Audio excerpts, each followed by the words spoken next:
This channel does not promote any violent, harmful, or illegal activities. All content provided by this channel is meant for an educational purpose only. বাংলায় এবার বৃষ্টির মরশুম শেষই হচ্ছে না। সেপ্টেম্বরেও বৃষ্টির পূর্বাভাস দিয়েছেন আবহাওয়াবিদরা। আর বৃষ্টির সঙ্গে ইলিশ যেন বাঙালির কাছে সমার্থক। সামনেই আছে রান্না পুজো, আর এই উৎসবে বাঙালির পাতে ইলিশ বাধ্যতামূলক। এবার ভরা বর্ষাতেও এবারে এ রাজ্যে ইলিশের উৎপাদন কম হয়েছে। বাংলাদেশ সরকারও এখনও পর্যন্ত এদেশে পাঠায়নি পদ্মার ইলিশ। তাই ঘাটতি পূরণে এবার বাংলার ভরসা গুজরাট। মোদির রাজ্য থেকে ইলিশ আসছে এই রাজ্যে। এবার গুজরাট থেকে রেকর্ড পরিমাণ ইলিশ আমদানি করেছেন হাওড়ার পাইকারি মাছ বাজারের ব্যবসায়ীরা। এই পাইকারি বাজার থেকেই বিভিন্ন খুচরো বাজারে সরবরাহ করা হয় রূপলি শস্য। এই বছর কাকদ্বীপ, ডায়মন্ড হারবার, দীঘা, শঙ্করপুর সহ রাজ্যের বিভিন্ন জায়গায় ইলিশের যোগান কম। তবে এবারের ছবিটা একেবারে আলাদা।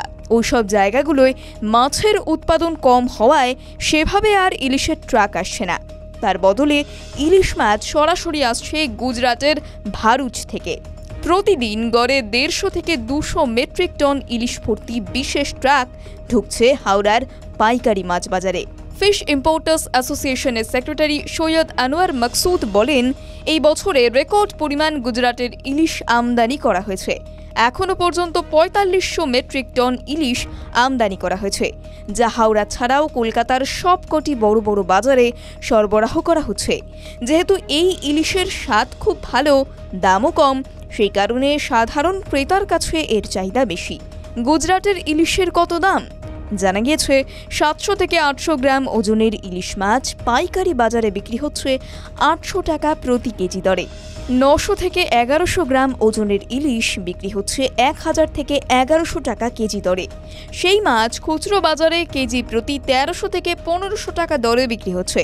এই বাজার থেকেই কলকাতার শিয়ালদা, মানিকতলা, লেক মার্কেট, দমদম, গড়িয়াহাট, সল্টলেক, বেহালা সহ সবকটা বড় বড় বাজারে মাছ যাচ্ছে। আনোয়ার মাকসুদ আরও জানান, গুজরাটের ইলিশের যোগান কয়েকদিনের মধ্যেই কমে যাবে। তাই আশঙ্কা রয়েছে রান্না পুজোর জন্য ইলিশ পাওয়া দুষ্কর হয়ে উঠবে, আর দামও হবে অনেক বেশি। এখন একমাত্র ভরসা যদি তাড়াতাড়ি পদ্মার ইলিশ আসে এই রাজ্যে। এই বিষয়ে বাংলাদেশ হাইকমিশনের সঙ্গে কথা চলছে প্রতিনিয়ত।